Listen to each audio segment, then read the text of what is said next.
जब आप पैदा होते हो तो डेट ऑफ बर्थ लेफ्ट में लिखी जाती है। जब आपकी डेथ होती है तो डेट ऑफ डेथ राइट में लिखी जाती है। उन दोनों के बीच में जो जिंदगी आपकी, वो इन दोनों तारीखों को यादगार बनाती है। Got it? आप उन दोनों डेट्स को यादगार बनाने के लिए आज क्या कर रहे हो? कैसा लगता है जब पता पड़ता है कि अब एग्जाम के लिए केवल 1 महीना बचा है, 1 हफ्ता बचा है, या कल एग्जाम है?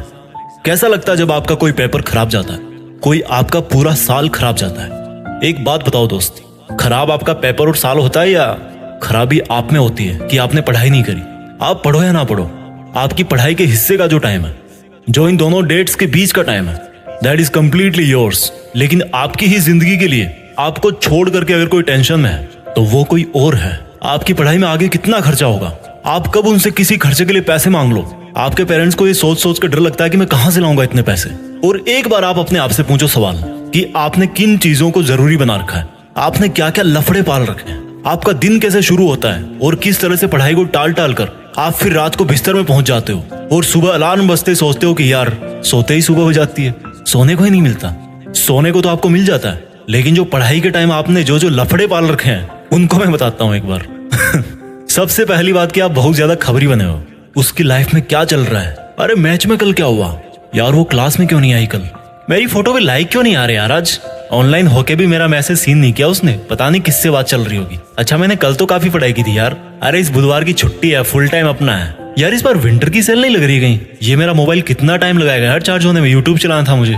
सोने से पहले चार्ज कर लूं, फिर थोड़ा सोते टाइम बिस्तर में चला लूंगा। अच्छा फेमस होने के लिए तो अपना अलग काम करना पड़ता है ना, पढ़ के क्या मिल जाएगा? मुझे तो फैशन डिजाइनर बनना है, उसमें कौन सी पढ़ाई काम आएगी? अब तो भाई पंखा चलेगा तभी पढ़ूंगा, बिजली नहीं आ रही। वैसे पसीने में मोबाइल पर टाइम पास कर सकता हूँ बिना पंखा चले भी। और यार नेक्स्ट वीक प्रोग्राम है कॉलेज में, थोड़ी शक्ल चमका लेता हूँ अपनी, नए शूज और बेल्ट ले आता हूँ यार विवेक के साथ जाके। विवेक को फोन लगाया, अरे भाई क्या हाल है? कुछ नहीं भाई बस ऐसे ही। अच्छा सुन, शाम को राकेश वाली बाइक रख लियो अपने पास, दोपहर बाद शॉपिंग के लिए चलते हैं थोड़ा। अरे हाँ यार मुझे भी मोबाइल का कवर लेना है, और वो राहुल भी बोल रहा था बैग लेने के लिए। अच्छा ठीक है, उसको ही बोल दियो भाई, वो रोहित के साथ आ जाएगा उसकी बाइक पे। अच्छा ठीक है भाई, कॉल बैक करता हूँ मैं। थोड़ी देर बाद विवेक का कॉल आता है, वो बोलता है अच्छा सुन भाई, वो मैंने राहुल से बात करी है, वो बोल रहा है कि अभी चलते हैं, थोड़ा घूम फिर लेंगे। मन में भाई झूले लग गए, फट से तैयार हुए बाजार पहुंच गए। टाइम कब निकला पता ही नहीं चला। जहां अकेला जाके 1 घंटे में काम कर सकता था बंदा, वहां अब सबका फिजूल का काम खत्म करवाने का कॉन्ट्रैक्ट ले लिया आपने। और फिर वापस आते टाइम उनके घर से होते हुए आना था, मोबाइल से वेब सीरीज लेना था, बहुत सारे काम थे, लेकिन मकसद सिर्फ एक था, टाइम बर्बाद करना। मकसद सिर्फ एक था कि जो उन दोनों डेट्स के बीच में टाइम मिलाना आपको जिंदगी के नाम पर, उसको बर्बाद करना है बस। मकसद टाइम बर्बाद करना था। बहाने रोज मिलते गए, अपने आप को झूठे इल्यूजन में रखते गए और हर दिन एग्जाम की तरफ बढ़ते गए। एग्जाम के 1 महीने पहले वर्ल्ड वॉर वाला टाइम टेबल बन गया, जो कि 2-3 दिन में ही ध्वस्त हो गया, क्योंकि पूरी साल भर पढ़ाई नहीं की। तो एकदम से कैसे 10 घंटे पढ़ोगे, एकदम से कैसे 100 पेज कवर करोगे एक दिन में? एग्जाम का जब 1 हफ्ता बचा तो पूरी जान लगा दी गूगल और यूट्यूब पे सर्च करने में कि कहीं इंपॉर्टेंट क्वेश्चन मिल जाए यार, कोई ट्रिक मिल जाए, कोई रामबाण मिल जाए। एग्जाम की पहली रात तो सो ही नहीं पाए, क्योंकि पूरी साल भर चैन की नींद सो रहे थे। और खराब पेपर होते ही मोटिवेशन दे, इस बार पढ़ूंगा।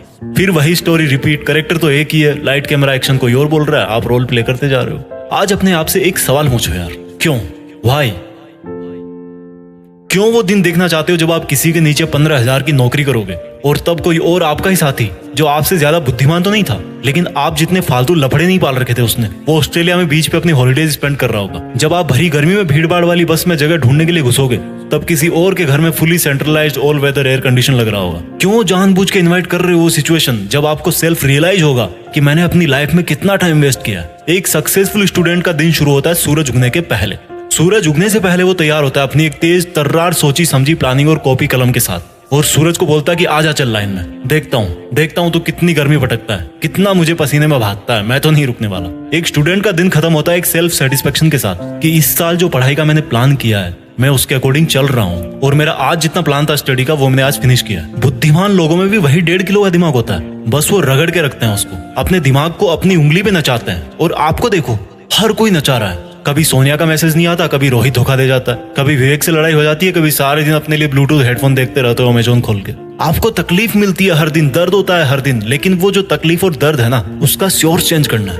वो दर्द होना चाहिए आपके हार्डवर्क से, ना कि किसी के साथ लड़ाई करने से। तकलीफ मिलनी चाहिए आपको जब आप ठंड में सुबह 5 बजे उठ के पढ़ते हो, तकलीफों का सोर्स चेंज करो। डॉक्टर अब्दुल कलाम बोलते हैं कि सीखने के लिए दर्द उठाना पड़ता है और दर्द ही इंसान के लिए सब कुछ अचीव करना पॉसिबल बनाता है। दिक्कत ये नहीं कि आप मेहनत नहीं कर पाओगे, दिक्कत ये है कि आप अपने आप को मेहनत करने के लिए कन्विंस नहीं कर पाते। रोज डीपी बदलने से जिंदगी नहीं बदलती मेरे दोस्त, अपना एटीट्यूड बदलने से जिंदगी बदलती है। रोज पार्टी करने से नाम नहीं होता, काम करने से नाम होता है। सोने से जिंदगी के सपने पूरे नहीं होते, नींद को खोने से सपने पूरे होते हैं। आप में और एक टॉपर में दिमाग एक ही है, लेकिन वो आपसे ज्यादा भूखा है सक्सेस पाने के लिए, और यही बात उसको आपसे मेरिट लिस्ट में ऊपर डालती है। जब पढ़ो तब सोचो कि मैं अपने खुद के ही बेहतर फ्यूचर वाले वर्जन के लिए पढ़ रहा हूँ। बात बात पर लोगों से उलझने से आपकी ताकत नहीं झलकती। हर सिचुएशन में खुद को कंट्रोल करके जो बंदा कंसंट्रेट करता है, उससे उसकी मेंटल स्ट्रेंथ झलकती है। दुनिया का कोई मोटिवेशन आपको नहीं पढ़ा सकता जब तक आप अपने आप में अपना एक फ्यूचर वर्जन नहीं देखते हो। अपने आप में अपनी एक फ्यूचर वाली इमेज तैयार करो कि मुझे लाइफ में 2 साल बाद यहाँ पहुंचना है,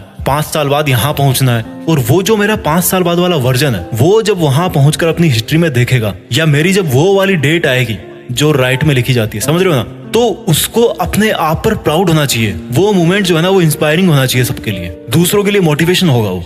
तो आज से ही स्टडी करो, रिसर्च करो, एक बड़े पर्पज के लिए पढ़ो, एक बड़े पर्पज के लिए लाइफ जियो। जो वीडियो में मैंने आपको बताया बहाने, वो एक बार दोबारा उस बंदे वाले नजरिए से सुनना जो आप अपने आप को फ्यूचर में बनता हुआ देखना चाहते हो। उन छोटे छोटे बहानों में से एक भी बहाना ऐसा नहीं होगा जो आपको अपने उस वर्जन से मिला सकता है। मैंने एक वीडियो में बोला था, उसकी लिंक नीचे है, कि किसी को इंप्रेस करने के लिए जिंदगी मत जियो, किसी को इंप्रेस करने के लिए काम मत करो, बल्कि इस पूरी दुनिया को इंस्पायर करने के लिए काम करो। और इंस्पायर कैसे कर पाओगे?